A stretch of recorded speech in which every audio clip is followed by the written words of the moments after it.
Bon dia, avui és 28 de febrer i vos presentem un nou Serra al dia. Entren a funcionament els nous carregadors per a vehicles elèctrics. Els dos nous carregadors dobles per a vehicles elèctrics ja estan en funcionament. Esta iniciativa facilita el servei de recàrrega per al veïnat i suposa el primer punt a la urbanització Torre de Portaceli, situat en la zona comercial, i el segon en el nucli urbà, situat en el barranc de Clara. L'actuació ha sigut possible gràcies a la subvenció MOVE3 Vehicles Comunitat Valenciana, que financia el 40% de la instal·lació.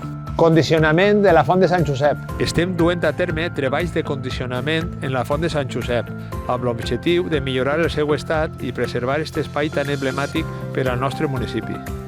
L'actuació principal consisteix en la substitució de la canalització de la font al clavegueram. A més, s'està renovant part del sòl i un frontal del banc corregut de Rodeno. També s'ha realitzat la neteja de la volta que connecta la font amb el barranc.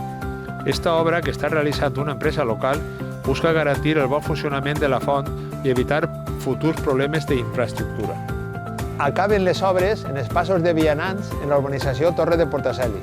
Han conclòs les obres de pavimentació dels 3 últims passos per als vianants a la urbanització Torre de Portaceli, completant així la formigonada en tots els passos. En esta última fase s'ha emprat formigó drenant, un material que millora l'absorció de l'aigua i contribueix a un millor drenatge de les pluges.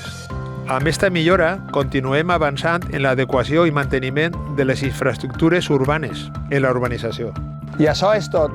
Este cap de setmana acollim la 10ª Marató de la Calderona i dilluns comencem les activitats de la Setmana Cultural de la Dona.